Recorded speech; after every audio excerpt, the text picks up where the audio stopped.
मित्रांनो, भाजप आणि मोदीजी हे कायम प्रचाराच्या तयारीतच असतात. प्रचार मोड त्यांचा कायम ऑनच असतो आणि ते कधीच त्यापासून दूर नसतात.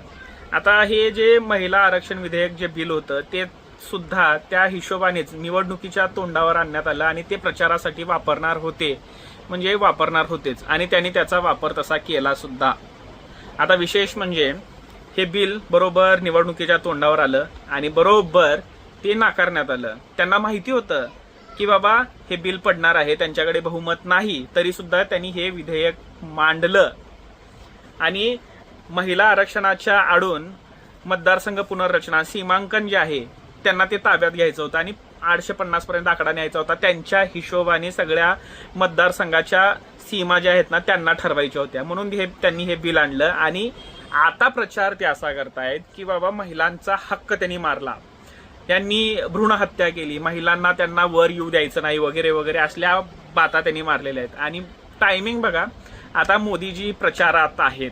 पश्चिम बंगाल असेल, तामिळनाडू, केरळ या राज्यांच्या निवडणुकांच्या प्रचारात आहेत आणि या निवडणुकांमध्ये मोदीजी आता प्रचार करत आहेत की बाबा टीएमसीने बंगालमधील बहिणींची फसवणूक केलेली आहे. त्यांना वाटतच नाही की महिला आरक्षण यावं आणि महिला पुढे यावेत. आणि त्याचबरोबर मोदी असं सुद्धा म्हणाले की डीएमकेचे काळे कारनामे जनतेसमोर आलेले आहेत. काय काळे कारनामे? ऑलरेडी महिला आरक्षणाचं बिल जे आहे ते 2023ला मंजूर झालेलं आहे, ते पुढे गेलेलं आहे आणि तेच बिल पुन्हा नवा मुखवटा लावून तुम्ही समोर आणताय आणि त्याच्यामध्ये म्हणजे महिला आरक्षणाच्या आडून मतदारसंघ पुनर्रचनेचा डाव साधण्याचा प्रयत्न केला. म्हणजे एकीकडे सत्तेचा अमरपट्टा तुम्हाला कायम गळ्यात बांधण्याची हौस आहे किंवा तुमची ती तयारी चालू होती, हे विरोधकांनी ओळखलं आणि दक्षिणेतील राज्य सावध झाले आणि त्यांनी तुमच्या विरोधात मतदान केलं. म्हणून तुम्ही आता त्यांना गुन्हेगार ठरवताय, पापी म्हणवताय, हे पाप तुम्हाला महागात पडेल, महिला तुम्हाला पाडतील वगैरे.